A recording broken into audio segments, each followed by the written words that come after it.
Assalamualaikum warahmatullahi wabarakatuh. Waalaikumsalam warahmatullahi Waalaikumsalam wabarakatuh. wabarakatuh.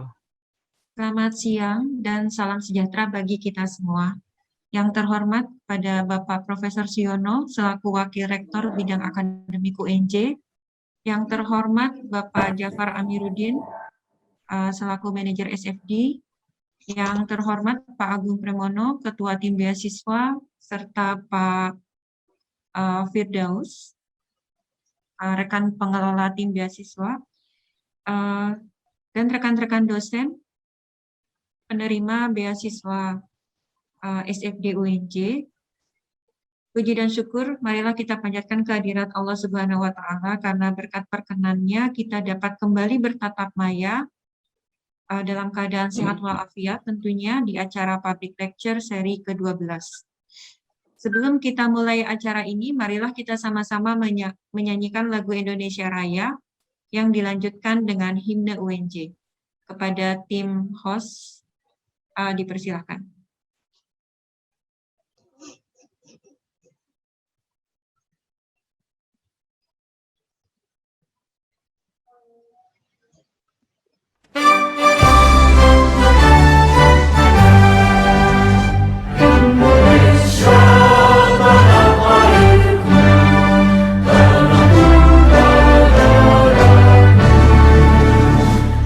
Segala aku berdiri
Baik, kita lanjutkan acara berikutnya, yaitu penyampaian laporan yang akan disampaikan oleh Pak Agung Premono.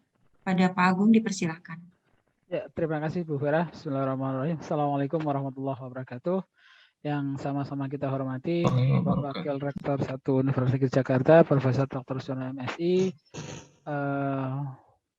Dekan kayaknya belum hadir, Pak Bu Dekan FT yang akan nanti menyampaikan epilog. Narasumber kita Bapak Prasetyo Wibowo Yunanto, moderator Ibu Siska Titik Duyati, dan teman-teman tim pengelola beasiswa serta teman-teman Bapak Ibu dosen UNJ yang saat ini sedang mengikuti karya siswa jenjang doktor. Bapak WR1 yang kami hormati, kami melaporkan, saya mewakili Pak Jafar Amiruddin karena hari ini beliau sedang ada tugas dalam perjalanan sehingga beliau meminta kami untuk mewakili. Jadi siang ini kita melaksanakan public lecture yang seri ke-12. Tujuannya masih sama, yaitu mendiseminasi paling tidak tema penelitian yang sedang diambil oleh teman-teman, khususnya hari ini adalah Pak Prasetyo. Perlu kami laporkan, Pak Pras ini kami berjumpa dengan pembimbing beliau tahun lalu di akhir tahun, dan qadarullahnya pembimbing beliau itu meninggal dunia, Pak, belum lama ini, sehingga kondisi-kondisi begini yang memang sulit diprediksi oleh kita semua karena itu adalah takdir. Sehingga memang namanya belajar pasti banyak dinamikanya, dan ada dinamika yang non akademik gitu ya. Mungkin nanti ini menjadi renungan kita bersama, sehingga semoga penelitian teman-teman itu kuat dalam tema dan metodologi serta lainnya, sehingga tidak, walaupun mungkin terjadi kondisi-kondisi yang seperti Pak Pras alami, alhamdulillah Pak Pras sampai hari ini pun sudah mencapai tahapan proposal, Pak Pras ya, sudah sampai tahap itu dengan tema yang sama-sama kita lihat di flyer kita, bahwa beliau menganalisis tentang traffic di jalanan, dan memang almarhum pembimbing beliau juga sempat bertemu dengan kami dari tim SFD di Undip Semarang, dan Pak Pras mengambil di S3 di Undip Semarang, Pak, sementara Bu Siska sebagai moderator di UI Teknik Mesin. Sehingga kami sempat berbicara langsung dengan tema ini dengan beliau pembimbingnya, dengan Pak Pras juga didampingi Pak Pras tentang proyek beliau ini. Hingga kami yakin mudah-mudahan tidak lama lagi Pak Pras selesai dalam menyelesaikan disertasi ini, sehingga apa yang beliau modelkan bisa diimplementasikan itu Pak Pras ya, karena banyak hal tentang traffic jalanan ini, khususnya tentang emergency vehicle ya, artinya kendaraan-kendaraan seperti ambulan yang viral tidak bisa membawa pasien sehingga akhirnya meninggal dunia karena kondisi kemacetan yang luar biasa. Mungkin itu ya secara garis besar. Mungkin nanti kita akan sama-sama saksikan bagaimana penelitian yang Pak Pras. Kami dari tim SD mengucapkan terima kasih kepada narasumber dan moderator telah berkenan mengisi acara hari ini, sehingga Public Lecture 12 dapat kita laksanakan rutin di bulan Juni ini. Harapannya tentu saja ini juga menjadi pendorong atau motivasi buat teman-teman yang lain, siapa tahu bisa bertukar ide, bisa berbagi pengalaman tentang dinamika lah, dengan dinamika penelitian dan dinamika sekolah S3. Saya kira itu Pak WR1 yang dapat kami sampaikan sebagai laporan dari kami. Kami mohon perkenan Pak WR1 memberikan arahan serta membuka acara secara resmi.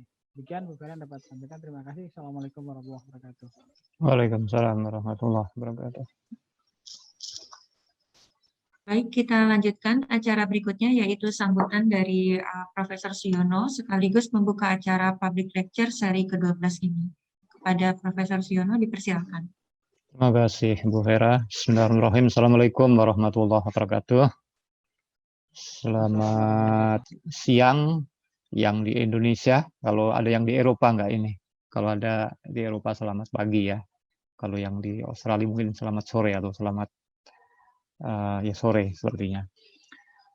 Di Amerika beda 12 jam ya. Yang saya hormati manajer SFD Pak Jafar Amiruddin yang sedang dalam perjalanan, mudah-mudahan lancar perjalanannya. Yang saya hormati juga Ketua Tim Beasiswa Pak Agung beserta seluruh anggota tim, Pak Firdaus, Bu Vera, siapa lagi ya, saya lupa.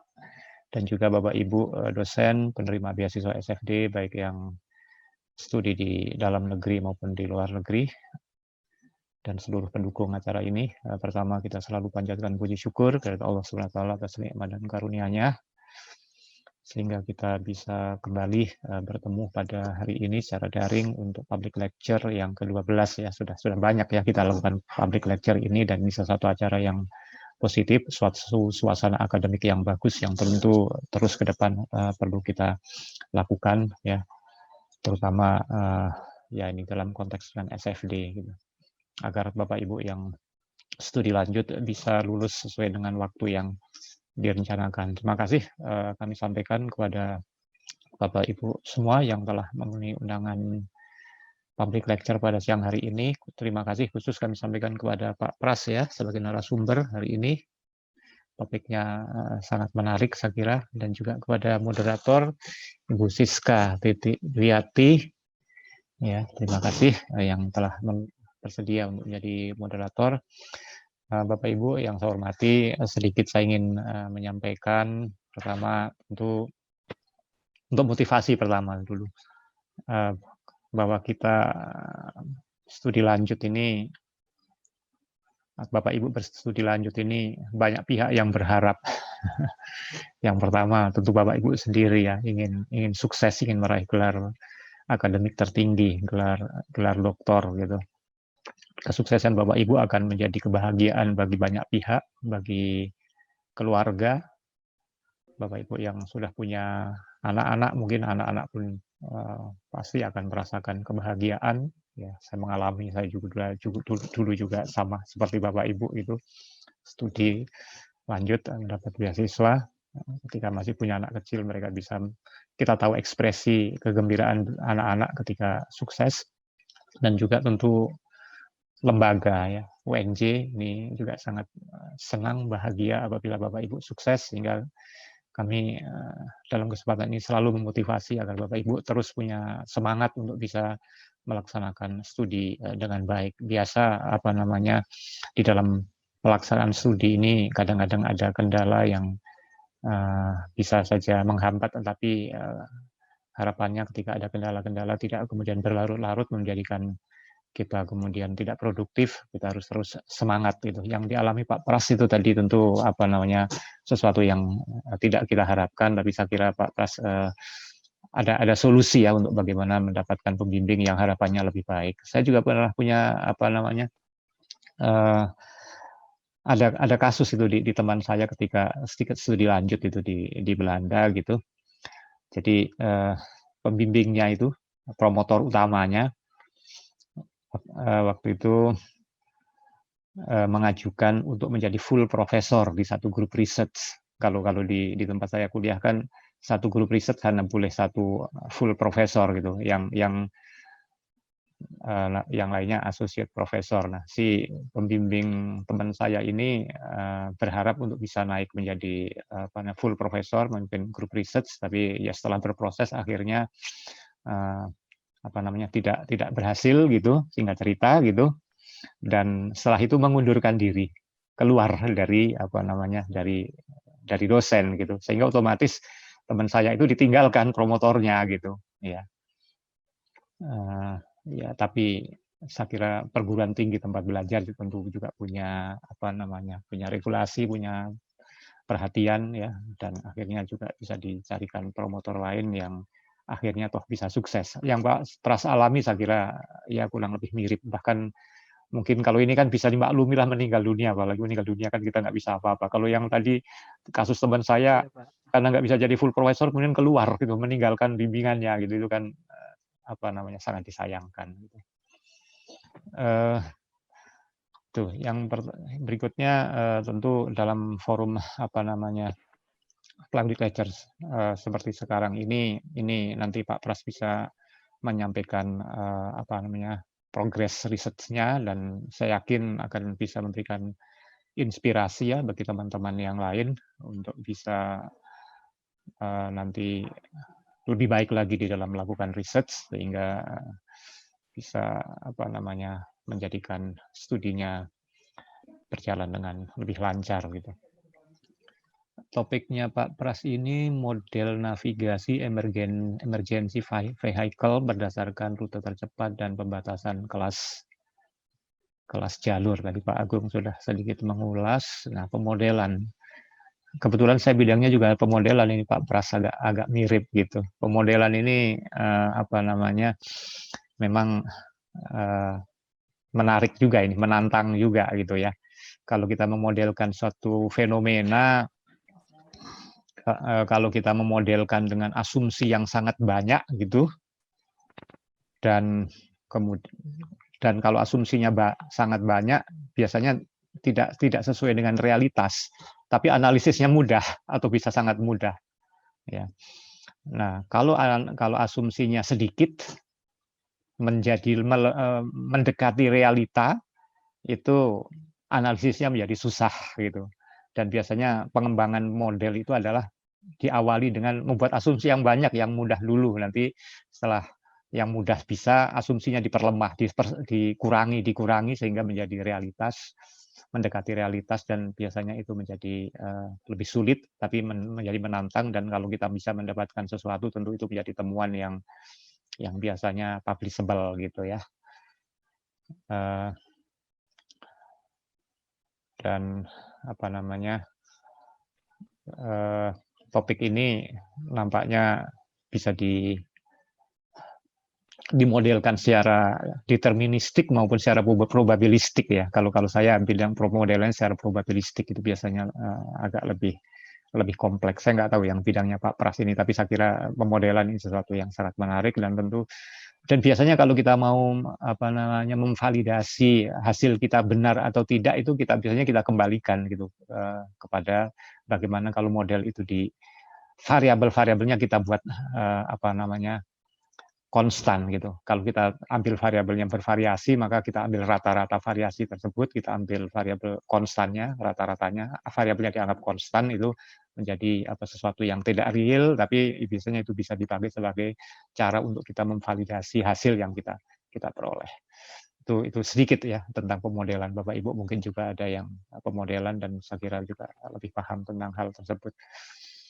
Saya kira sekali lagi terima kasih ya ke Pak Pras, ini sukses, mudah-mudahan lancar studinya, dan juga Bapak Ibu yang lain ya, dan harapannya kita terus bisa ada pertemuan-pertemuan semacam ini secara rutin ke depan. Baik Bapak Ibu sekalian, saya sedikit saja menyampaikan hal tersebut karena sebentar lagi setelah ini saya mohon izin ada pertemuan rapat dengan LPTK jam 13.30, sudah lewat 4 menit, nggak apa-apa, agak terlambat dikit.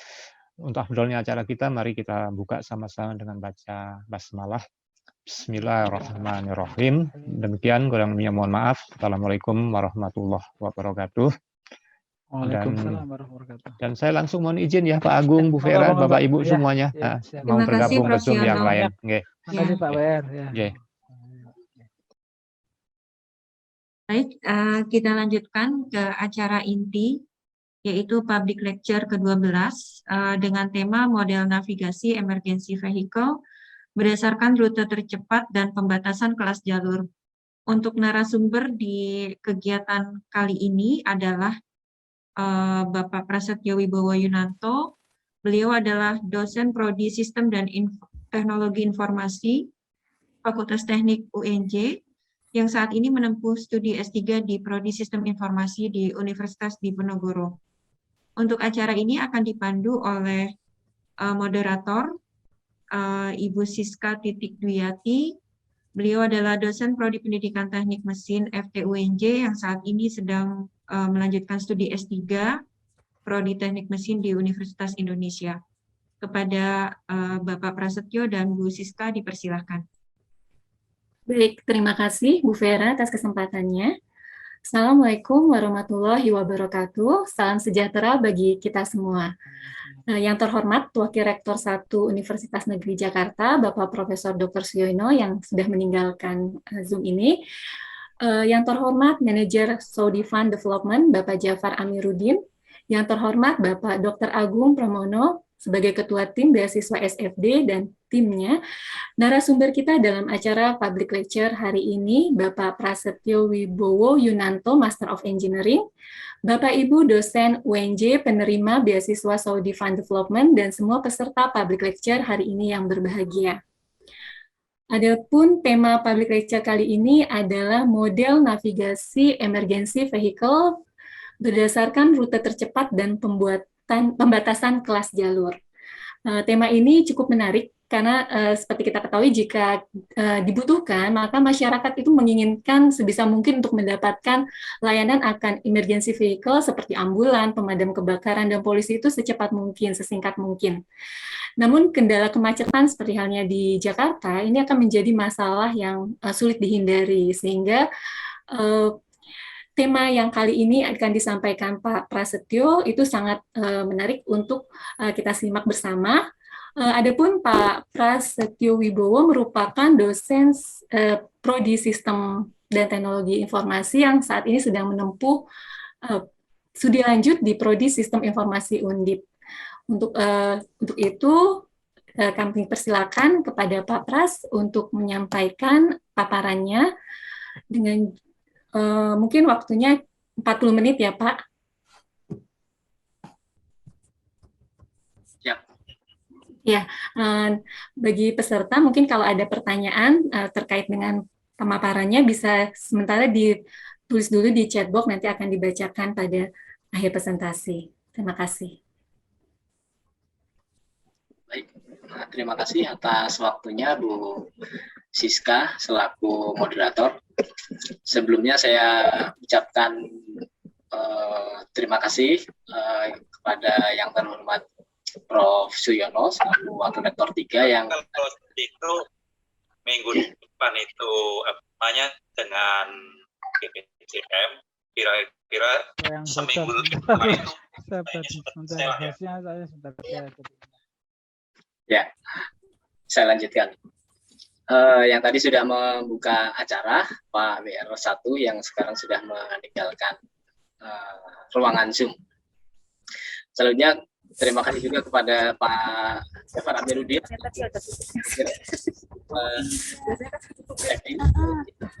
Pak selaku panitia koordinator beasiswa SFD UNJ.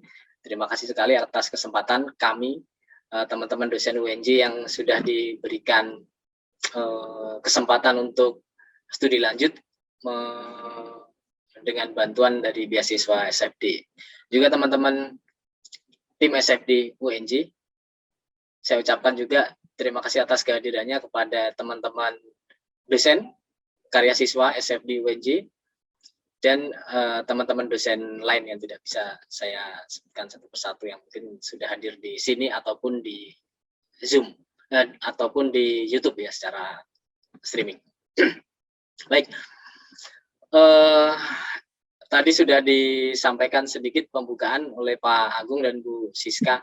Benar yang disampaikan Pak Agung bahwa Pak Agung melakukan monef bulan Desember, ketemu dengan promotor saya waktu itu, ada Pak Firdaus juga hadir.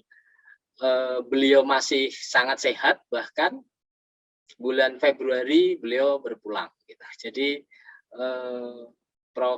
promotor saya usia 48 tahun. 48 tahun. Apa namanya? Ya berpulang karena sakit lah tiba-tiba. Jadi ya banyak teman-teman sesama mahasiswa di Undip yang harus ditinggalkan beliau, dan sekarang mencari promotor baru, tapi sudah selesai pencarian promotor, tapi ya seperti biasalah ketika di awal-awal harus berpindah dari satu promotor ke promotor yang lain, pasti ada penyesuaian sedikit-sedikit gitu. Itu hal yang biasa saya rasa. Yang penting kan kita jalanin, yang penting masih punya umur, insya Allah mas selesai gitu aja. Baik, saya di sini tidak mungkin sekedar sharing saja ya, sekedar sharing apa yang mencoba akan saya kerjakan gitu.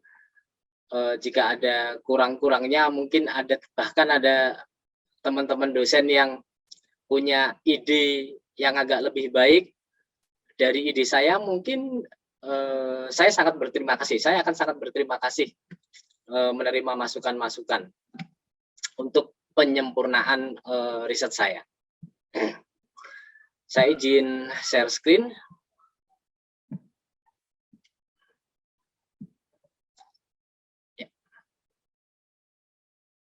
Ya, sudah muncul ya Bapak Ibu ya. Oke. Ada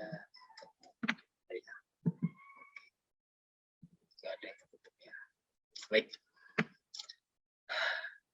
Tema dari riset saya adalah model navigasi emergency vehicle berdasarkan rute tercepat dan pembatasan kelas jalur.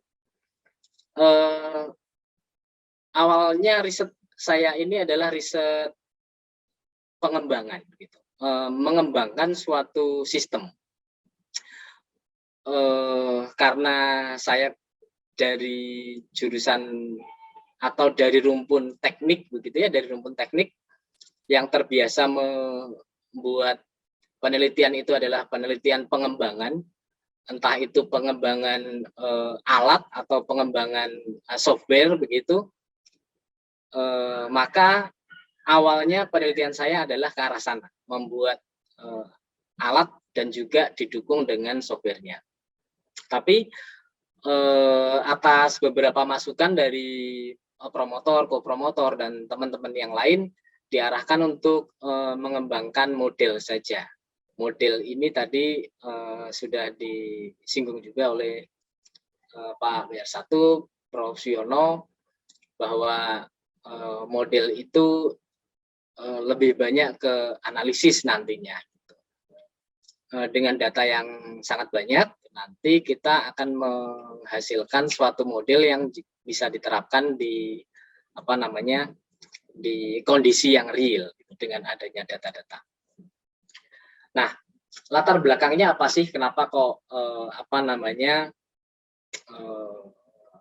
navigasi emergency vehicle ini sangat dibutuhkan atau menjadi sesuatu yang urgent, khususnya di Indonesia, gitu. Kalau saya mengambil lokasi penelitian atau pengambilan data, otomatis di Indonesia, khususnya kota-kota besar.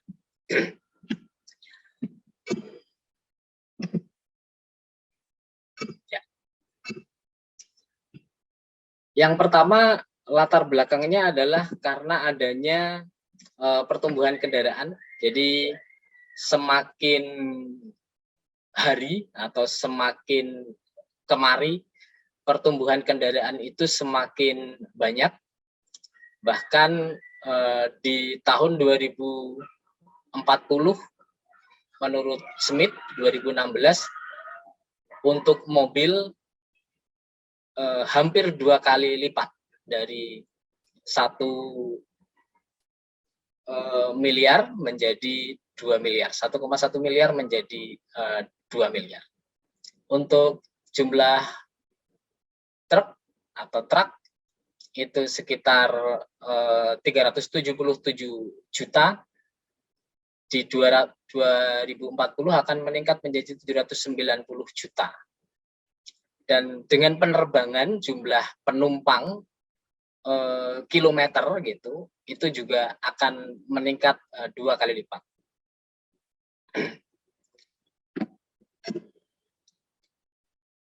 Karena adanya pertumbuhan kendaraan semakin banyak gitu ya, semakin dari tahun ke tahun semakin meningkat, maka otomatis kemacetan itu juga tidak akan bisa dihindari.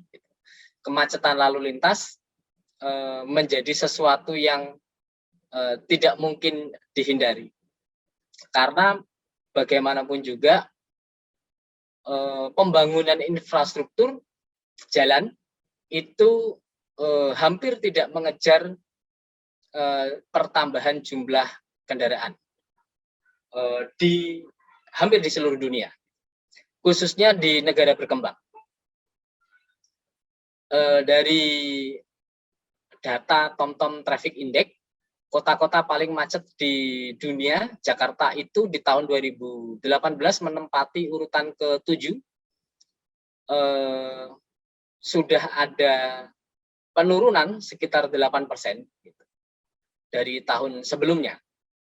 Dan di tahun 2019 Jakarta menempati urutan ke-10. Artinya Jakarta sudah tidak lagi kota paling macet. Data ini diambil dengan berdasarkan waktu penambahan atau tambahan waktu yang dibuang oleh pengemudi ataupun penumpang pengguna kendaraan di jalan ketika terjadi kemacetan. Jadi jika kondisinya lancar, waktunya 3 menit. Jika macet, waktunya bisa 8 menit. Nah, itu penambahan 3 ke 8 menit, sekitar 5 menit, itulah yang dihitung. Nah, tingkat kemacetannya seberapa tinggi. Untuk tahun 2020 dan tahun 2021, Jakarta sudah lebih menurun lagi kemacetannya, mungkin karena memang sedang pandemi COVID ya, otomatis menurun. Namun itu juga negara-negara yang lain atau kota-kota di dunia yang lain juga terkena COVID gitu. Artinya kepadatan sama-sama terkena COVID, tetap Jakarta masih lebih lengang dibanding kota-kota yang lain. Padahal Indonesia tidak menerapkan lockdown penuh ya. Artinya ini keberhasilan untuk menekan tingkat kemacetan di Jakarta dari tahun 2017 sampai dengan tahun 2021.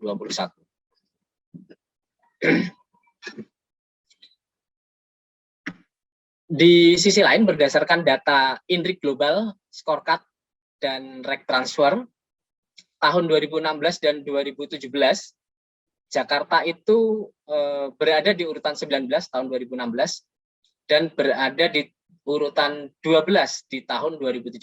Jadi kalau INRIX Global Scorecard dan Rec Transfer itu justru ada peningkatan kemacetan dari tahun 2016 ke 2017. Tetapi berdasarkan TomTom Traffic Index selalu menurun. Ini ada perbedaan penghitungan, yang satunya menggunakan survei, yang satunya menggunakan data GPS. Ini berdasarkan negara, Indonesia berada pada negara kedua termacet di tahun 2017, dan untuk kota di Indonesia tahun 2017 Jakarta menjadi kota termacet. Tapi yang mungkin kita tidak menyangka gitu, bahwa tahun 2021 berdasarkan INRIX Global Scorecard, Jakarta itu di tahun 2021 tidak lebih macet daripada Surabaya. Surabaya yang paling macet ternyata. Ini ilustrasi kemacetan di negara-negara maju. Yang sebelah kanan itu di New York ya, yang sebelah kanan, yang di sebelah kiri di negara yang lain. Ini kemacetan itu bisa dibagi menjadi dua, kemacetan berulang dan kemacetan tidak berulang. Kemacetan berulang itu apa? Kemacetan yang terjadi pada jam-jam yang memang sudah bisa diprediksi. Misalkan jam sibuk, jam berangkat kerja, atau jam pulang kantor. Jadi atau juga misalkan di puncak pada weekend itu akan terjadi kemacetan, atau juga ketika jalan Paster di Bandung di akhir pekan, banyak kendaraan dari Jakarta yang masuk ke Bandung, sehingga beberapa tahun yang lalu Bandung pernah menetapkan bahwa masuk ke jalan Paster itu 4 in 1. Kalau Jakarta dulu 3 in 1, tapi di Bandung 4 in 1. Tapi sekarang sudah dicabut aturan tersebut. Sudah bebas. Nah, ini adalah contoh kemacetan berulang. Kemacetan berulang, kemacetan yang bisa diprediksi atau biasanya kemacetannya rutin. Ini contoh lagi kemacetan, ilustrasi kemacetan lalu lintas di negara maju. Kita bisa melihat dari gambar ini bahwa di negara maju walaupun macet, tapi tetap saja cukup tertib gitu, atau bahkan bisa dibilang sangat tertib ya. Kendaraan itu hanya garis marka, tidak ada motor yang nyelonong masuk ke jalur mobil gitu. Nah, mungkin di bagian yang lain ini kalau ilustrasi di negara berkembang, contohnya Indonesia gitu, ini adalah Jakarta ya, diambil di Jakarta, maka bahkan jalur Transjakarta pun digunakan oleh sepeda roda 2. Kendaraan-kendaraan yang lain juga ikut ngantri di jalur Transjakarta. Tapi ini juga bisa dimaklumi terkadang ya, terkadang beberapa kali saya menggunakan mobil kalau di Jakarta, ketika pas jam sangat padat, polisi lalu lintas juga mengarahkan untuk mengarahkan non bus Transjakarta untuk lewat ke jalur Transjakarta. Tujuannya adalah untuk mengurai kemacetan di jalan utamanya. Itu kemarin-kemarin ya, kalau sekarang sudah beberapa tahun saya tidak mengikuti apakah masih ada peraturan seperti itu, mungkin perlu divalidasi lagi. Selanjutnya ini adalah contoh kemacetan di India. Kalau ini di India, di Mumbai. Jadi kemacetannya juga mirip-mirip sama Jakarta, padat begitu. Hampir tidak ada celah antar mobil satu dengan mobil yang lain. Jadi jalannya sudah sangat mepet. Bisa dibayangkan kalau ada ambulan yang mau lewat pada rute yang macet seperti ini, mungkin sudah nggak ada jalan lagi. Ambulannya akan terjebak kemacetan, tidak bisa ngapa-ngapain. Selain juga harus ikut ngantri. Nah, selanjutnya ada kemacetan tidak berulang. Kemacetan tidak berulang ini kemacetan yang terjadi karena ada insiden atau kejadian yang tidak terduga. Salah satunya adalah kecelakaan. Jadi yang pertama ada kecelakaan, mungkin yang kedua ini ada juga hal-hal yang lain yang mengganggu perjalanan kendaraan. Ini ada viral ayam bertarung di tengah jalan membuat lalu lintas menjadi macet. Gitu. Mungkin juga ada hal lain yang membuat kemacetan tidak terduga. Tiba-tiba ada cewek ngambek jalan pelan-pelan di tengah jalan. Akhirnya mobil juga nggak berani nyalip gitu karena ini jalannya jalan 2 arah. Jadi ya sudah ngantri. Nah, selanjutnya ada permasalahan lagi, permasalahan terkait dengan kemacetan dan tingginya penggunaan kendaraan. Kematian di jalan raya untuk negara maju, negara berkembang dan mungkin negara yang agak ekonominya masih di bawah gitu ya. Jadi ini ada permasalahan-permasalahan. Ternyata di negara berkembang itu tingkat kematian di jalan raya itu tinggi dibanding negara maju ataupun negara dengan pendapatan negaranya yang rendah. Bisa dipahami bahwa negara yang maju kendaraan mungkin tidak terlalu banyak, kalaupun banyak masih teratur. Kalau kendaraan di negara yang ekonominya masih di bawah, kendaraannya mungkin sangat sedikit. Jadi peluang untuk terjadinya kecelakaan di jalan itu relatif lebih sedikit. Karena tadi sudah saya sampaikan di awal bahwa negara berkembang itu kepadatan lalu lintasnya sangat tinggi, maka resiko untuk terjadinya kecelakaan bahkan kematian di jalan raya juga sangat tinggi.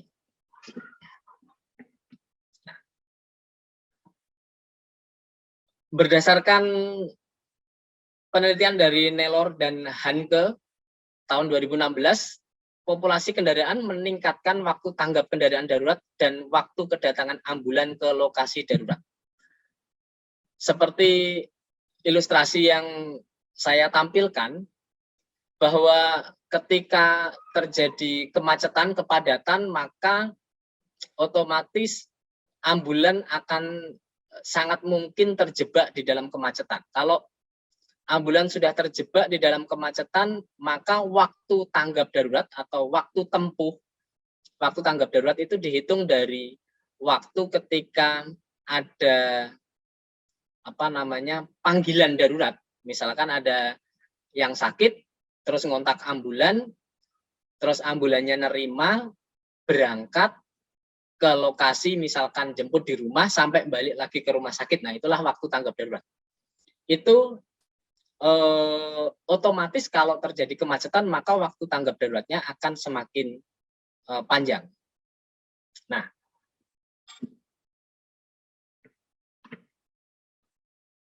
oleh karena itu gitu ya, ini ketika ada kemacetan di jalan, kalau saja lalu lintasnya itu lebih tertib, seperti gambar yang sebelah kiri dan kanan gitu, ada jalur yang mungkin untuk bisa dilalui oleh ambulan ketika terjadi kemacetan. Jadi kalau tadi di negara berkembang sangat semrawut, nggak ada celah, itu garis putih-putih sampai nggak kelihatan begitu ya, garis marka yang putus-putus itu sampai nggak kelihatan, maka ambulan nggak akan bisa lewat sama sekali. Tapi ketika masih ada celah, jarak antar kendaraan depan dengan belakangnya itu tidak terlalu mepet, maka ketika ada ambulan, maka dia punya space untuk bergeser sedikit ke kanan ataupun ke kiri. Jadi yang posisi misalkan ini ada yang sebelah kiri ya, ada mobil hitam dia mepet ke kiri dan mobil yang merah dia mepet ke kanan, sehingga ambulannya bisa jalan di tengah-tengah. Itulah makanya ada aturan bahwa jarak satu jalur itu lebarnya sudah ditentukan untuk kelas-kelas jalan tertentu. Ini mungkin sedikit tayangan ya, nggak terlalu lama, bisa jadi gambaran.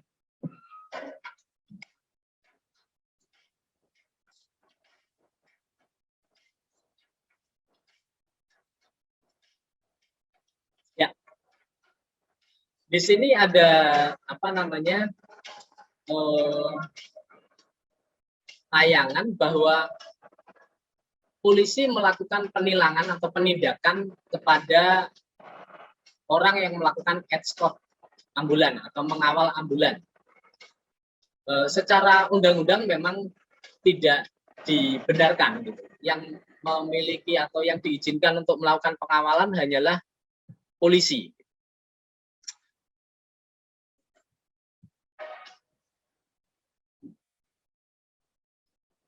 Dia melanggar peraturan ini sebenarnya di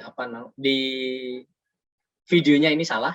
Itu adalah pasalnya pasal 134 Undang-Undang Nomor 22. Bahwa ambulan itu punya, ambulan, pemadam kebakaran dan kendaraan-kendaraan darurat yang lain itu diberikan prioritas untuk bisa berjalan lebih dulu dibanding yang lain.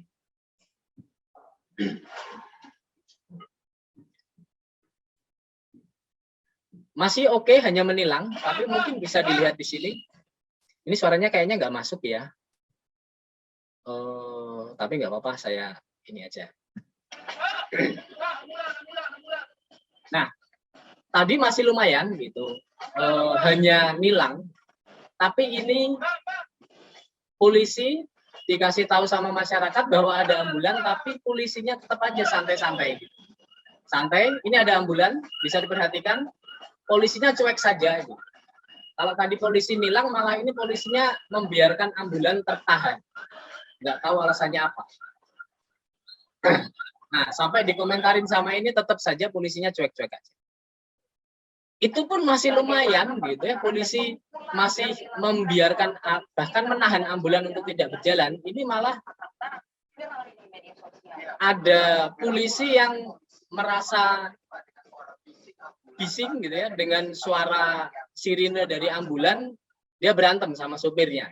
Nah, itu kan lebih parah lagi. Maka ini saya kasih note bahwa kesadaran berlalu lintas masyarakat masih rendah, termasuk polisinya itu sendiri gitu. Dia masih rendah kesadarannya bahwa kalau ada ambulan harus dibagaimanakan. Kan mestinya diprioritas ya. Oke. Nah, karena adanya kemacetan, bahkan terjadi gitu, pasien meninggal karena terjebak macet.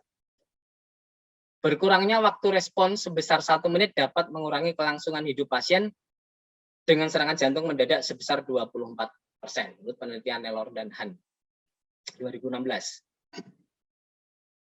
Namun hal tersebut mungkin akan susah diatasi gitu ya, ketika kemacetannya seperti ini. Gitu. Di perempatan kemacetannya yang sudah saling ngunci. Ini mungkin bisa sampai dengan 1-2 jam yang sebelah kanan ini bisa terurai kalau sudah saling mengunci seperti ini. Jadi lagi-lagi kesadaran masyarakat, ini padahal lampu merah ya, ini mungkin lampu merahnya nggak terlalu kelihatan, ini tapi perempatan dengan lampu merah. Gitu. Padahal peraturan di lampu merah ketika di depannya itu tidak ada cukup waktu, kita ketemu lampu kuning gitu ya, ketika kita memastikan jika tidak nyampe lampunya itu kuningnya selesai terus tiba lampu merah, kita terjebak di tengah jalan, itu kita nggak boleh jalan. Aturannya begitu sebenarnya. Makanya di beberapa titik di Indonesia, di Jakarta begitu ya, ada trap warna kuning disilang kayak gitu di tengah-tengah gini kotak, terus ada silang kuning gitu.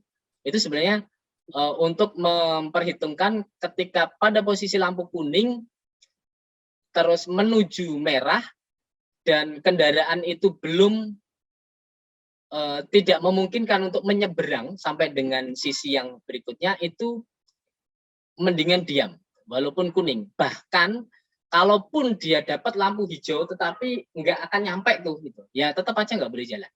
Harusnya diam sampai dengan kosong. Kalau tidak demikian maka akan ngunci. Gitu. Aturannya demikian. Ini ada satu lagi, kalau tadi adalah polisi yang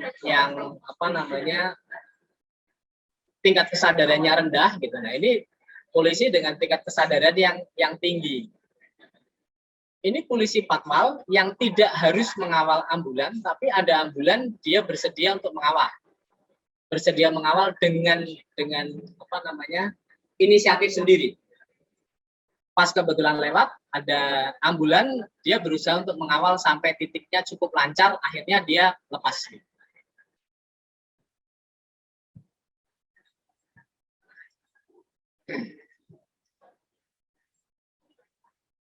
Ya. Sedangkan yang ini polisi patwal, dia mengawal menteri, tetapi di tengah-tengah bertugas sebelum menterinya datang, itu mendapati ada ambulan yang akan terjebak kemacetan. Jadi kalau tadi saya memberi contoh polisi yang tingkat kesadarannya rendah, ternyata ada juga gitu. Bahkan mungkin ya banyak lah ya polisi yang memiliki tingkat kesadaran dengan kesadaran sendiri, beliau mau menjadi escort atau pengawal untuk ambulan.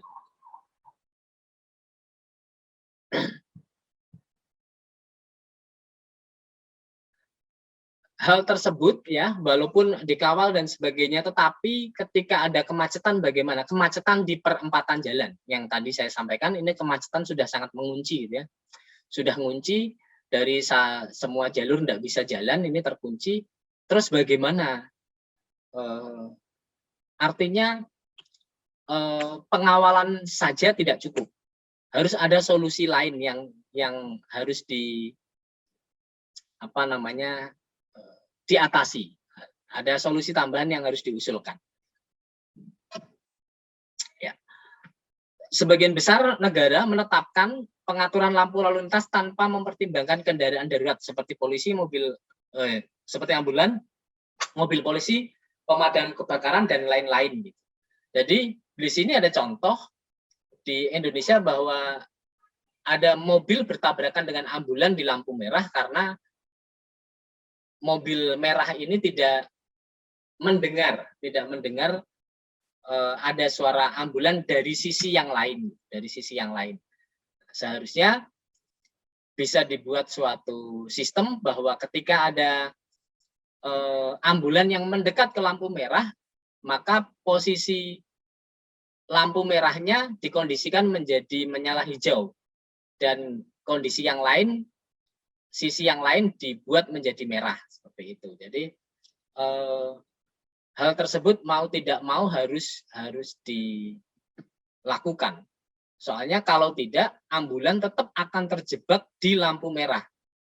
Karena walaupun sudah ada peraturan bahwa ambulan itu diprioritaskan untuk tidak mematuhi peraturan lampu merah, tetapi ketika ada kendaraan di depannya, kendaraan tersebut juga tidak berani untuk melanggar lampu merah, nanti kena tilang lagi. Jadi ingin memberi serba dilema. Jadi kendaraan di depannya ingin memberi jalan, kalau hanya minggir sedikit ke kanan atau ke kiri, nggak cukup jalan, nggak cukup untuk memberi jalan kepada kendaraan darurat. Tapi kalau dia bablas terus gitu, nanti dia akan kena tilang karena sama saja dengan melanggar lampu merah. Itu yang menjadi dilema.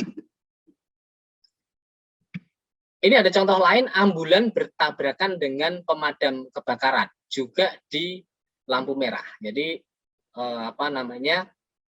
kalau tadi ambulan bertabrakan dengan pengendara jalan biasa, kalau ini sama-sama kendaraan darurat. Jadi karena masing-masing pengemudi punya rasa otoritas atau punya prioritas yang tinggi, sama-sama kendaraan darurat, ada pemadam kebakaran dan ambulan sama-sama kepengen nyelonong lampu merah, terus terjadi tabrakan. Nah, mana yang perlu didahulukan ketika ada mobil pemadam kebakaran, ambulan, mobil jenazah, atau rombongan presiden? Maka berdasarkan peraturan Undang-Undang Nomor 22 Tahun 2009, Pasal 134, ada 7 kendaraan yang diprioritaskan dan diperkenankan untuk tidak mengikuti rambu-rambu lalu lintas. Yang pertama adalah kendaraan pemadam kebakaran yang sedang melaksanakan tugas, artinya memang akan melakukan pemadaman kebakaran. Yang kedua adalah ambulan yang mengangkut orang sakit, maka ambulan yang pulang dari rumah sakit atau setelah mengantar kondisi kosong begitu ya, ambulan yang kondisi kosong tetapi tidak dalam emergency call, tidak akan menjemput orang sakit, sudah benar-benar sudah selesai itu ngantar, itu tidak diberikan prioritas. Terus kendaraan untuk memberikan pertolongan pada kecelakaan lalu lintas, kendaraan biasa tetapi membantu evakuasi korban kecelakaan lalu lintas, itu juga diberi prioritas. Terus kendaraan pimpinan lembaga, dalam hal ini adalah misalkan presiden gitu atau DPR atau yang lain. Terus kendaraan pimpinan pejabat negara asing, jadi menteri tidak termasuk, iring-iringan pengantar jenazah. Terus yang berikutnya konvoi atau kendaraan untuk kepentingan tertentu menurut pertimbangan petugas kepolisian negara. Nah,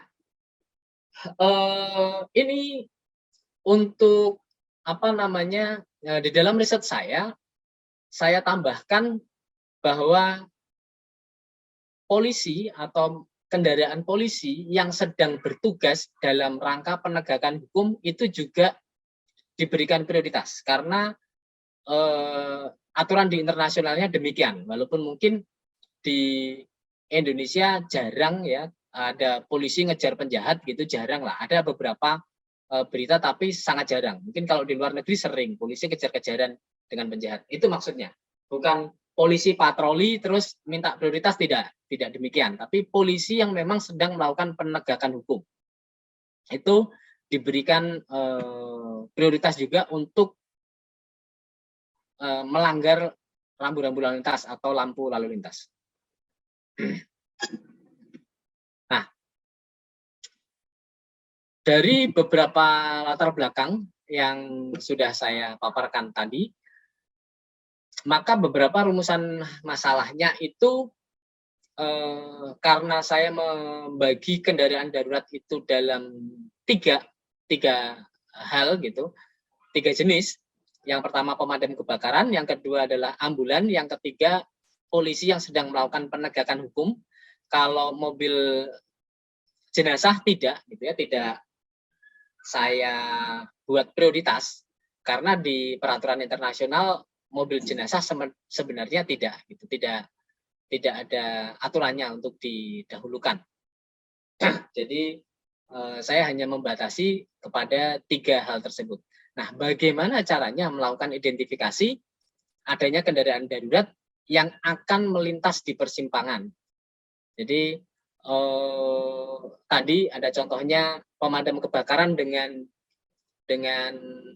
ambulan akan melintas bersamaan di persimpangan, mana yang didahulukan. Nah, itu harus diidentifikasi. Setelah diidentifikasi, maka penentuan prioritasnya bisa dilakukan.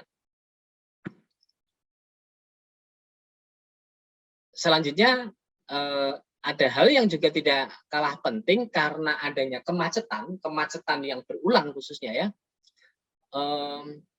Maka ketika sudah tahu ada jalur-jalur yang waktunya cepat gitu, lebih baik kendaraan emergency vehicle tersebut diarahkan melalui jalur dengan rute tercepat, dengan rute yang paling cepat. Namun kadang-kadang mungkin dari teman-teman ada yang pernah mengalami menggunakan Google Map ataupun Google Map navigasi ya untuk navigasi, ataupun menggunakan aplikasi yang lain seperti Waze, itu jalan tercepatnya atau jalur tercepatnya itu dilewatkan ke gang-gang yang sempit yang memang kondisinya kosong, tidak macet gitu, tidak macet. Nah, maka pada kondisi ini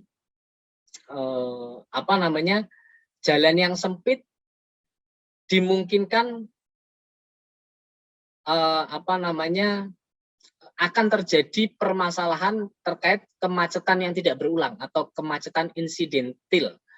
Kalau terjadi kemacetan, misalkan ada kecelakaan di jalan yang sempit, itu sudah stuck, jalannya biasanya stuck. Jadi tidak ada jalur lain yang bisa dipilih karena sudah terlanjur masuk ke area yang jalurnya sempit tadi. Maka di sini ditambahkan adanya pemilihan kelas jalur. Kelas jalurnya ketika kelas jalur sudah ditentukan dan pengaturan rambu lalu lintas dalam hal ini adalah lampu lalu lintas itu sudah dilakukan juga, maka bisa diharapkan bahwa emergency vehicle atau kendaraan darurat tersebut akan sampai di tujuan lebih cepat. Ini saya lewati. Ya.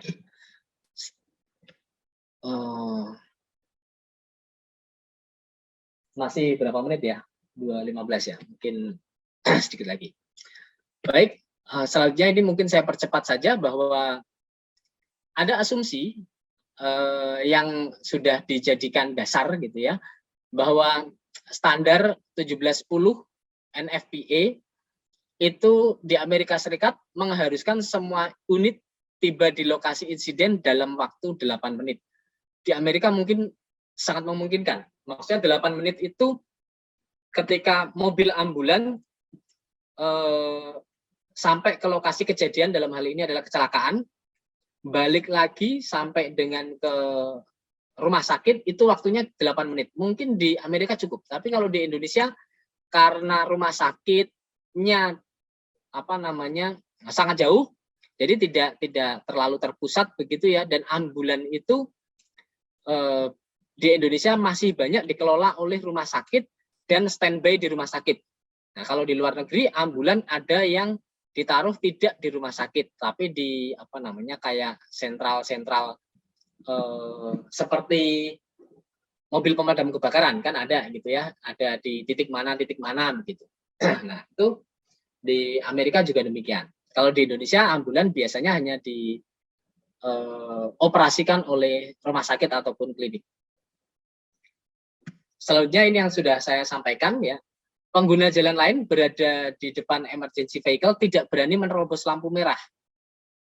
Meskipun bertujuan untuk memberi jalan bagi emergency vehicle. Sehingga emergency vehicle tetap harus menunggu sampai lampu lalu lintas menyala hijau. Ini yang akan menambah kemacetan atau menambah waktu tempuh emergency vehicle. Tidak ada yang bisa salahkan karena memang masyarakat mengikuti aturan harus mengikuti lampu lalu lintas. Jadi solusinya adalah dengan mengatasi dengan mengatur lampu lalu lintas tadi. Terus kontrol prioritas sinyal lalu lintas di mana kedatangan emergency vehicle dapat memicu fase sinyal lampu lalu lintas, sementara yang memprioritaskan penerusan emergency vehicle, maksudnya melanjutkan perjalanan ya, dengan menyalakan lampu hijau pada jalur yang dilalui oleh emergency vehicle. Nah, ini infrastrukturnya, misalkan ini ada emergency vehicle, dia mengirim sinyal ke pusat kontrol akan mengatur lampu lalu lintasnya supaya berubah menjadi hijau sehingga mobil ambulannya bisa lewat. Ini kalau tadi menggunakan wireless sensor network, bahkan berbasis cloud computing begitu ya. Kalau ini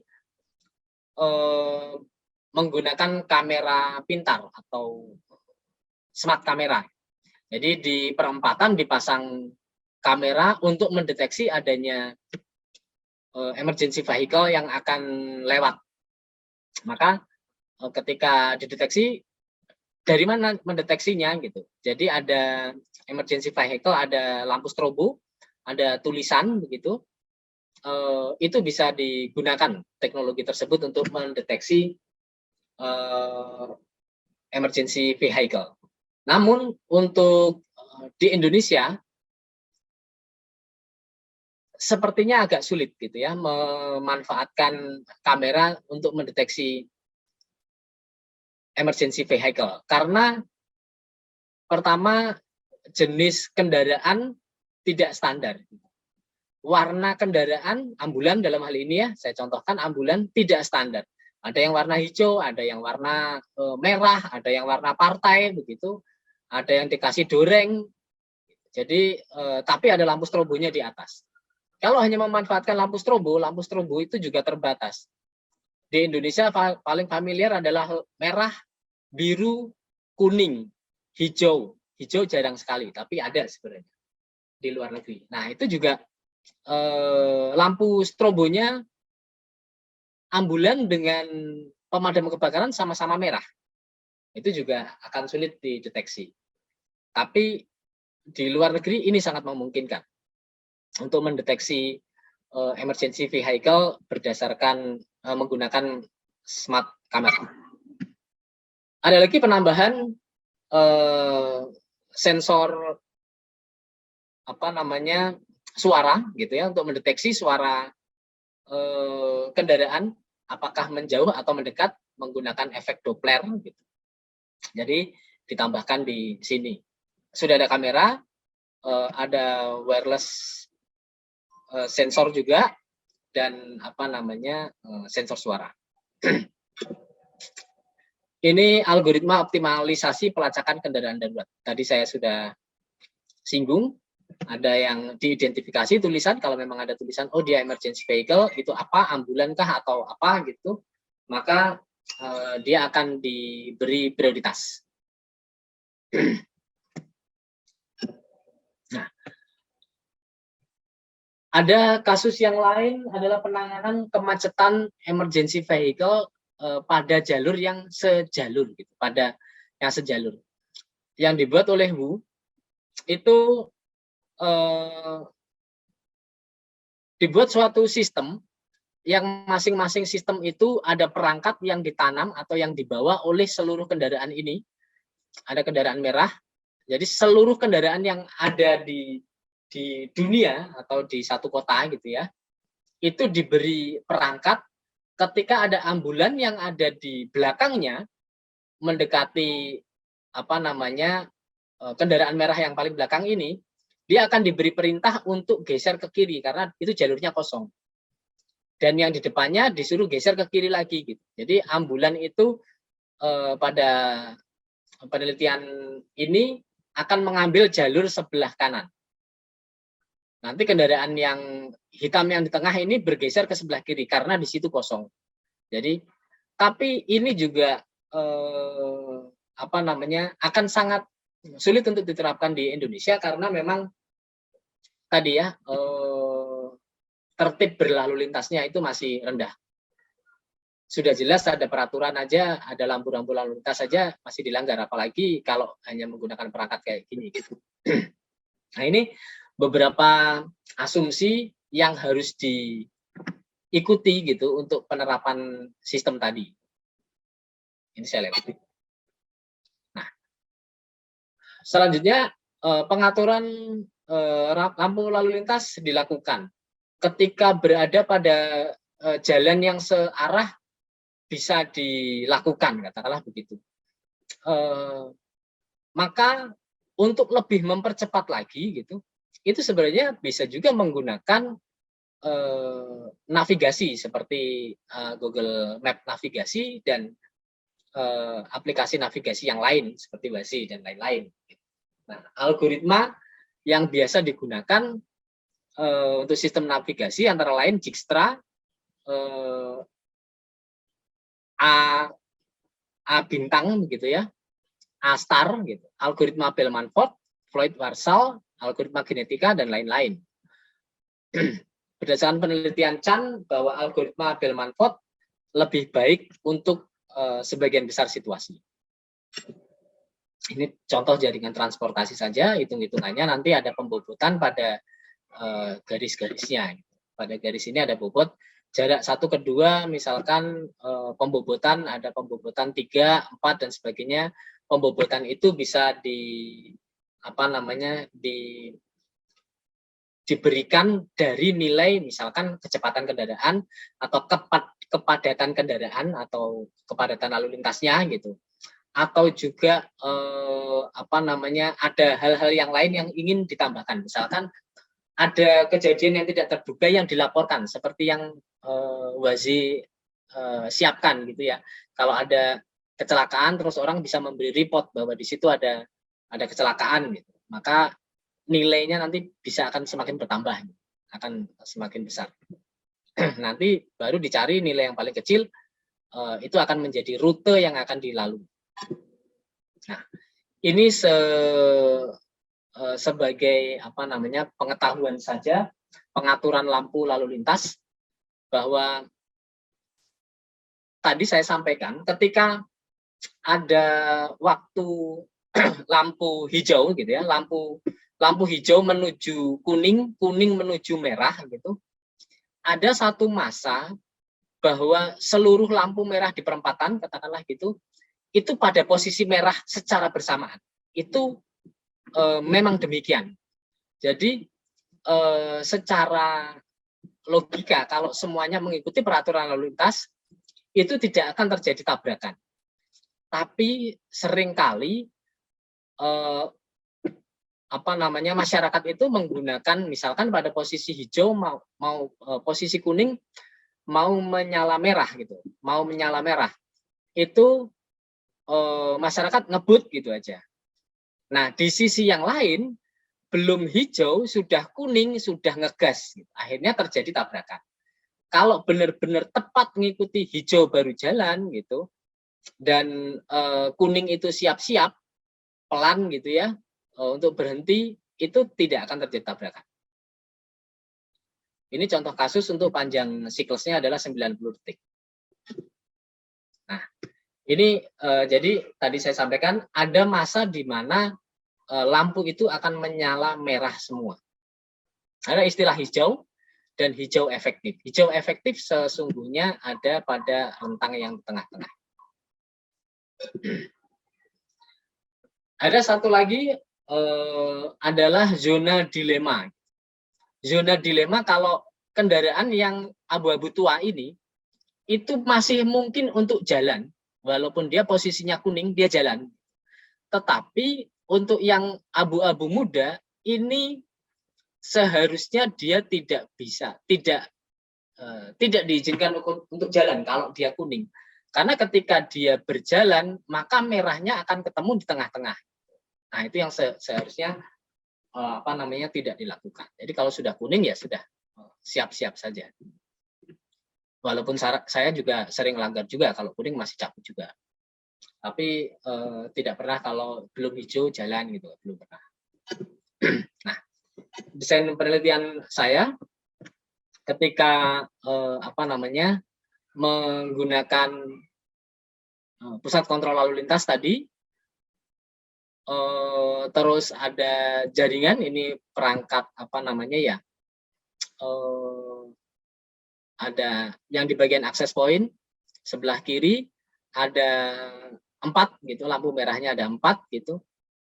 Terus ada perangkat edge computing yang sebelah kanan itu semua kendaraan emergency vehicle, pemadam kebakaran, ambulan dan mobil polisi diberikan GPS dan juga GPS navigasi, di mana kepadatan lalu lintasnya diperoleh data dari eksternal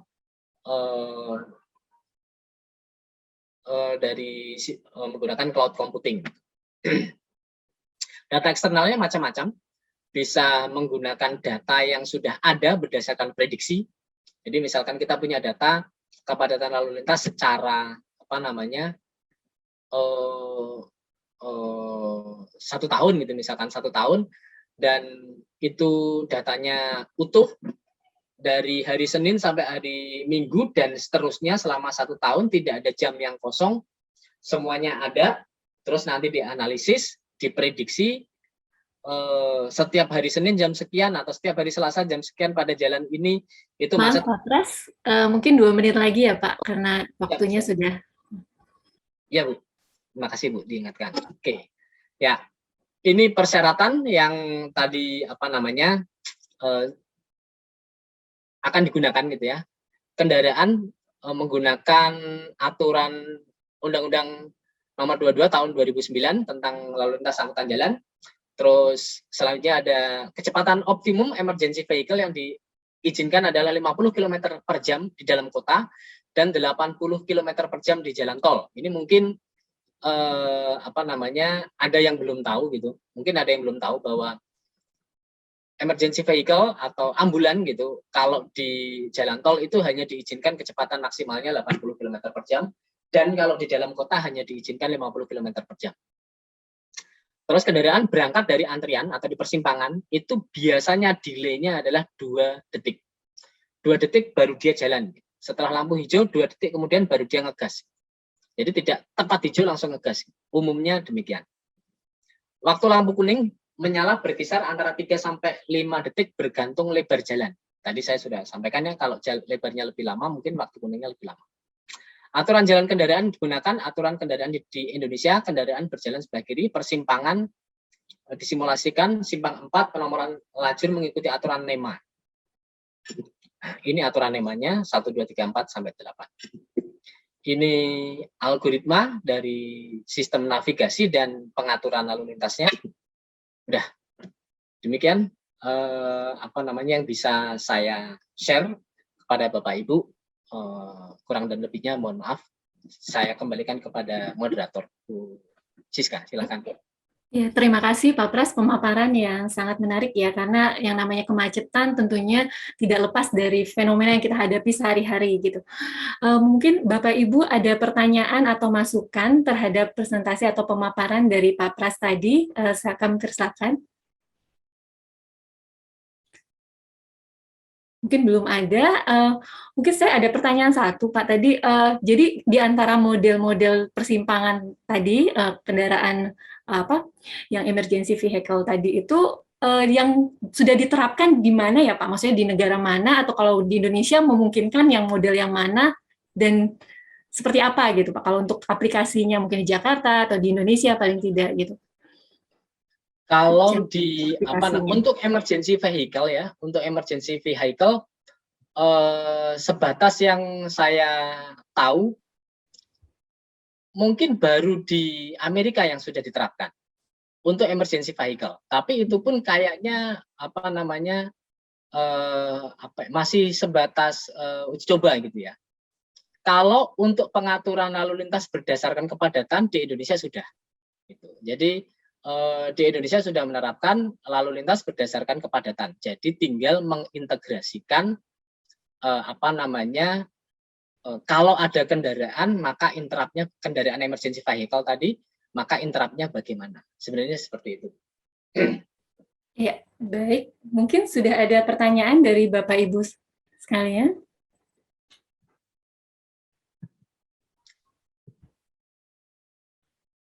Belum ada? Saya izin nanya boleh, Bu Ya, silakan Siska? Pak. Iya, silakan Pak Firdaus. Terima kasih Pak Pras, ini saya ngikutin pemaparannya tadi luar biasa. Saya membayangkan nanti kita punya satu sistem gitu kan yang bisa dimanfaatkan untuk kebutuhan emergency vehicle ini. Pak Pras, mohon penjelasan tambahan gitu Pak, untuk produk disertasinya itu nanti kan tadi penelitian pengembangan ya, saya membayangkan sudah ada pendahuluannya berarti kan ya, sudah ada yang kaitannya dengan pendalaman teori dan seterusnya begitu ya Pak ya. Nanti salah satu outputnya itu apakah dalam bentuk produk begitu, dan apakah itu produk gitu, jadi misalnya apakah aplikasi gitu sederhananya, ataukah sebetulnya konsep saja boleh begitu. Kalau di Undip itu gimana Pak? Ininya Pak, ketentuannya ya. Kalau konsep saja boleh kan ini berarti agak mending ya, tapi kalau sampai produk ini kan berarti akan ada uji coba dan segala macam, apakah sampai ke sana atau bagaimana Pak? Tapi ini menarik sekali gitu ya, karena saya pikir produknya sangat bermanfaat nantinya gitu. Mohon pencerahan ini Pak. Baik, terima kasih Pak Firdaus. Ya, untuk di Undip konteks atau dalam hal ini adalah di prodi yang saya ikutin ya, prodi sistem informasi gitu. Luarannya tidak harus bentuknya adalah produk, tidak harus produk, konsep tapi konsep yang bisa divalidasi itu boleh gitu. Konsep misalkan model itu kan suatu konsep yang bisa divalidasi, olah data terus nanti bisa divalidasi. Tapi dalam konteks penelitian saya sepertinya akan lebih menghasilkan produk dibanding sekedar konsep Pak gitu. Jadi lebih ada barangnya, entah itu walaupun sekedar software aplikasi tadi Pak Firdaus tadi sampaikan aplikasi gitu, atau juga bisa sampai dengan prototype.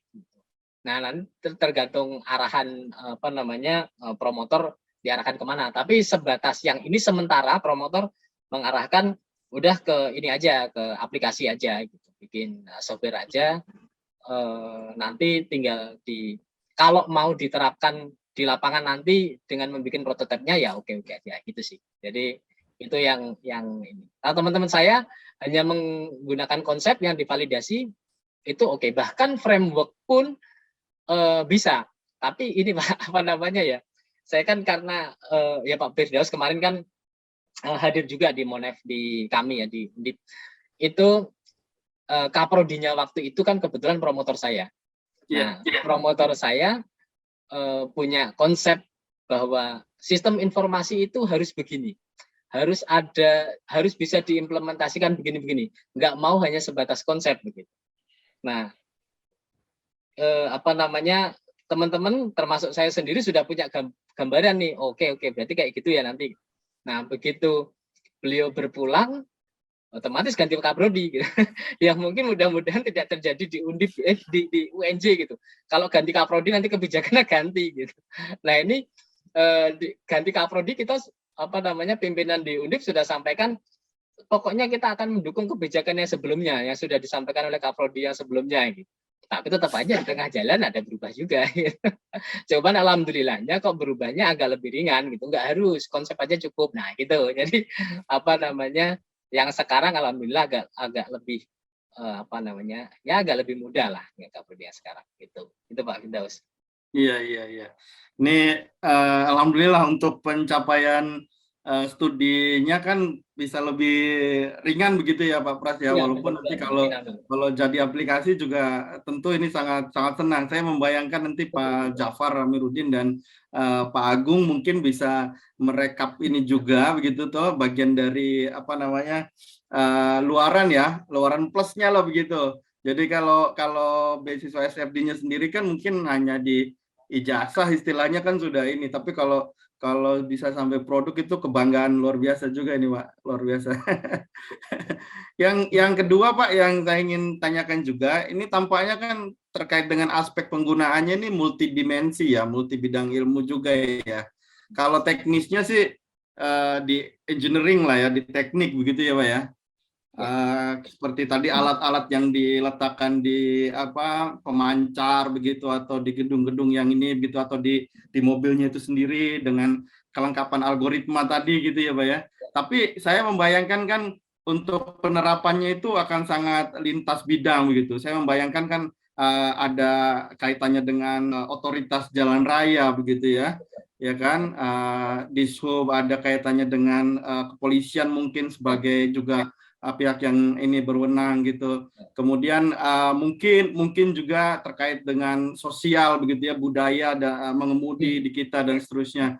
Itu sempat kebayang nggak Pak kerumitannya untuk menggandeng berbagai bidang itu gitu dalam disertasinya Pak Pras ini nanti? Atau itu bagian kecil saja yang tidak menjadi concern utama, walaupun di pendahuluan tadi sempat disinggung begitu ya. Seberapa jauh kira-kira nanti Pak Pras akan mengupas bagian itu gitu, karena saya menduga ini latar belakangnya sangat diwarnai oleh berbagai macam bidang begitu ya, dan nanti penggunaannya juga akan demikian begitu, walaupun di tengah-tengah di prosesnya itu kan sangat engineering sekali lagi gitu ya. Menarik ini Pak Pras menurut saya. Ya, kalau di apa namanya, secara yang dikerjakan begitu ya, istilahnya kan ada batasan masalah ya Pak ya.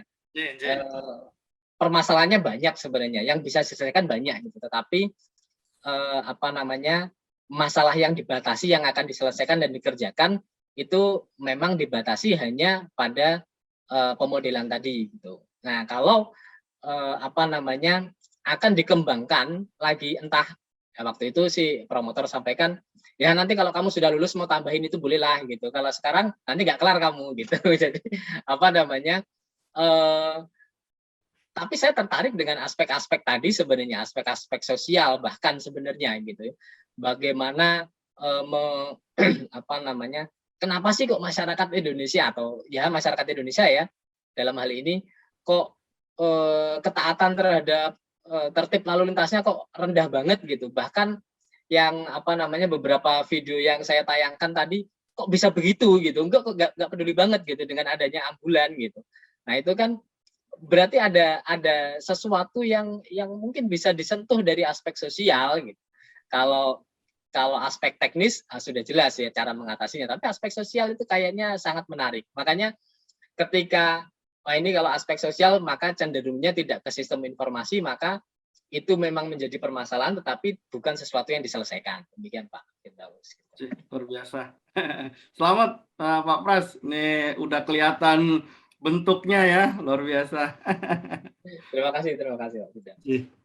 Saya kembalikan ke Bu Siska. Terima kasih Pak Firdaus. Mungkin ada lagi pertanyaan dari Bapak Ibu semua?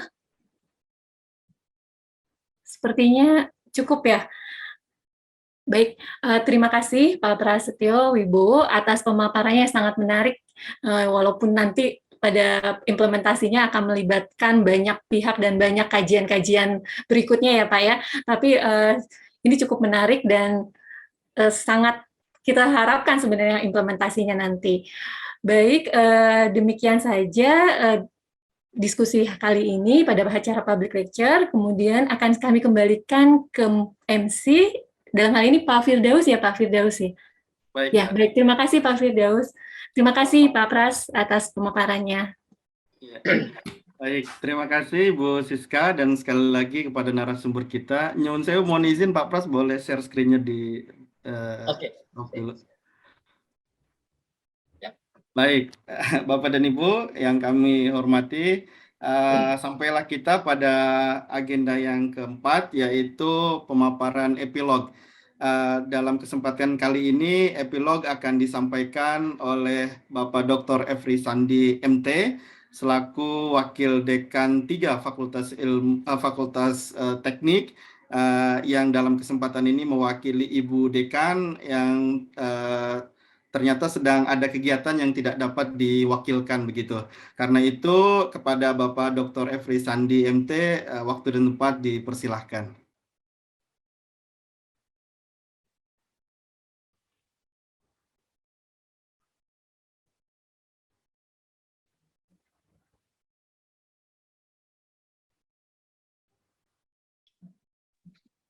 Iya. Suara saya sudah terdengar, Pak Khalid. Ya. Dengar jelas, Bapak. Terima kasih. Ya, baik. Terima kasih. Bismillahirrahmanirrahim. Assalamualaikum warahmatullahi wabarakatuh. Waalaikumsalam warahmatullahi wabarakatuh.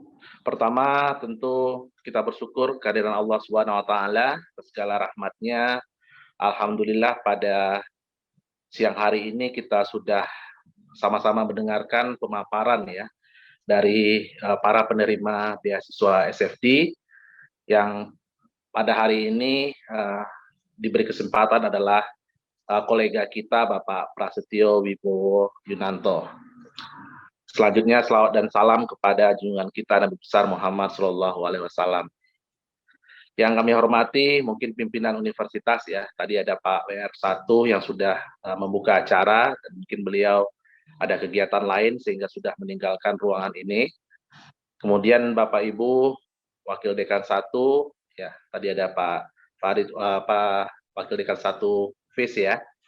Kemudian ada juga Bapak Ibu yang lain. Yang kami hormati manajer SFD ini Pak Jafar, kemudian juga ketua tim beasiswa SFD ada Pak Agung ya. Kebetulan ini semua kolega kita di Fakultas Teknik. Terima kasih. Mungkin mohon izin Bapak Ibu, saya mewakili pimpinan Fakultas Teknik ya, Bu Dekan, karena beliau pada kesempatan ini ada kegiatan yang tidak bisa ditinggalkan sehingga beliau ini secara mendadak juga barusan ya meminta untuk saya mewakili beliau dalam memberikan epilog ini. Saya rasa pertama kami mengucapkan apresiasi dan juga selamat kepada Pak Prasetyo ya yang sudah sampai pada tahapan ini ya, yang sudah mungkin sudah Pak Pras sudah semester 4 ya Pak Pras kalau nggak salah ya. Ya. Iya, mungkin sudah mulai mengerucut ya dan tadi kita sama-sama sudah lihat ya. Beliau sudah memaparkan ya, sudah sampai pada tahap ini, sudah mengidentifikasi berbagai persoalan terkait dengan mungkin ini juga relevan kalau kita sebut rekayasa lalu lintas ya, yang kita aplikasikan mungkin untuk mengatasi berbagai kemacetan dan memberikan prioritas-prioritas kepada hal-hal tertentu ya, mungkin tadi ada ambulans ya, ataupun protokoler dari kenegaraan gitu. Saya rasa ini riset yang sangat menarik ya dan sangat aplikatif ya. Riset yang baik tentu adalah riset yang menjawab kebutuhan ya. Jadi saya rasa riset Pak Pras ini mungkin kalau terus dikembangkan nanti menjadi salah satu jawaban ya untuk mengatasi kemacetan dan juga bisa mengurai daripada kemacetan itu. Mungkin nanti riset ini bisa terus dikembangkan ya, karena ini nanti akan menghasilkan sepertinya tadi yang Pak Pras sampaikan kalaupun tidak dalam bentuk aplikasi nyata, tapi sampai dengan model pengembangan ya, sampai pada algoritma sistem informasi yang sama-sama bisa menjelaskan kepada kita bagaimana mengurai kemacetan dan memberikan prioritas-prioritas tertentu kepada kendaraan yang kita inginkan ya. Tentu ini sangat relevan dan juga menjawab tantangan kebutuhan kita, apalagi ke depan ya. Karena tadi kita dengar dari Pak Pras ya, dari studi literatur beliau, bahwa pertumbuhan infrastruktur itu jauh lebih rendah ya dibandingkan dengan pertumbuhan kendaraan yang terus semakin lama akan semakin meningkat ya. Sehingga juga apa yang nanti beliau hasilkan dari riset ini bisa memberi jawaban dan juga berkontribusi terhadap pengembangan ilmu sistem informasi. Beliau adalah dosen di salah satu program studi baru ya di Fakultas Teknik di S1 STI ya, Sistem dan Teknologi Informasi. Yang mudah-mudahan nanti kalau Pak Pras segera selesai nih Pak Pras, kita sama-sama mendoakan beliau sehingga bisa memperkuat prodi STI menjadi lebih kuat ya. Sudah ada 2 doktornya nanti ya mendampingi Pak Lipur ya, dan juga memperkuat sehingga bisa berkontribusi bagi Fakultas Teknik dan juga Universitas Negeri Jakarta. Sekali lagi kami mengharapkan semoga apa yang Pak Pras sampaikan tadi dan juga tahapan-tahapan riset beliau berikutnya dapat diberi kelancaran dan kemudahan. Kita berharap apa yang sudah dicapai pada tahap ini dan harapan-harapan beliau untuk tahapan selanjutnya dapat terwujud dengan baik dan lancar. Mungkin itu sebagai epilog dan sambutan dari kami mewakili pimpinan Ibu Dekan. Sekali lagi selamat Pak Pras dan juga Bu Siska di sini ya, moderator, juga bagian dari Fakultas Teknik. Semoga juga bisa segera ya, dan harapan kita kembali memperkuat Fakultas Teknik untuk kemajuan Universitas Negeri Jakarta. Demikian, terima kasih. Akhirnya wabillahi taufik wal hidayah. Wassalamualaikum warahmatullahi wabarakatuh.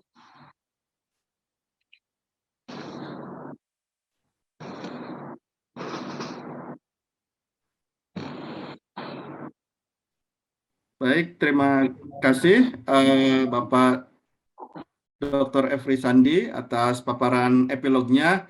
Saya kira kita bersepakat ya Bapak dan Ibu, dalam hal ini kita mengapresiasi progres yang telah dicapai oleh Pak Prasetyo, dan doa-doa tadi dari Pak Efri semakin menguatkan saya kira ya, supaya nanti bisa selesai sesuai dengan waktunya dan hasil dari disertasi ataupun luaran dari studinya itu nanti juga akan sangat bermanfaat. Saya kira kita tunggu sekali gitu Pak Pras nanti. Baik Bapak dan Ibu yang terhormat, tampaknya kita sampai pada penghujung agenda kita pada kesempatan siang hari ini. Maka sekali lagi kami ingin mengucapkan terima kasih kepada pimpinan, dalam hal ini Bapak Wakil Rektor 1 Bidang Akademik, Prof. Siono, Ibu Dekan Fakultas Teknik yang dalam hal ini diwakili oleh Bapak WD3, kemudian Manajer Project SFD Bapak Jafar Amiruddin, Ketua Program Beasiswa atau Tim Beasiswa SFD Bapak Agung Premono dan rekan-rekan tim pengelola beasiswa, serta tentu saja yang sama-sama kita banggakan Bapak dan Ibu dosen selaku awardee dari beasiswa SFD UNJ. Luar biasa diskusinya, semoga membawa manfaat dan berkah untuk kita semua. Dan akhirul kalam, mari sama-sama kita menutup kegiatan public lecture pada siang hari ini dengan perkenan Bapak dan Ibu sekalian, serta dengan mengharapkan ridho dari Allah Subhanahu wa Ta'ala, dengan sama-sama membaca hamdalah alhamdulillahirabbil alamin. Demikian dari kami mewakili MC dan seluruh staf pengelola beasiswa dan juga Project SFD. Kurang lebihnya mohon maaf. Demikian, Assalamualaikum warahmatullahi wabarakatuh. Terima kasih Bapak dan Ibu sekalian. Terima kasih Pak Firdaus, Pak Prasetyo, Pak Sandi. Ya, sama-sama. Makasih waktunya Pak Firdaus. Pak Sandi, makasih Pak Sandi. Mas Pras ini jadi engineer ini, luar biasa ini. Top. Amin, amin, amin, amin. Yang cepat lulus pokoknya. Amin. Jadi nggak betah di Semarang ya, pengen di Bandung ya? Pengen di Bandung atau di Jakarta? Gambung. Ya, Baik. izin Pak ya, izin lift Ya, ya. monggo. Silakan Bapak Ibu, Pak Ya, Efri, luar makasih biasa. Terima kasih Pak Bapak-bapak. Efri, Bu Makasih. Siska, Pak Pras, Bapak Ibu Ya, sekalian. sama-sama Pak. Ya, mohon izin Pak Dar. Waduh, belum ini nih. Pak Dar, besok ketemu Pak Dar. Bu Vera, semuanya Bapak Ibu, mohon izin.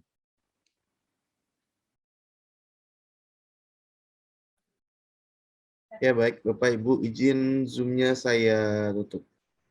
Terima kasih.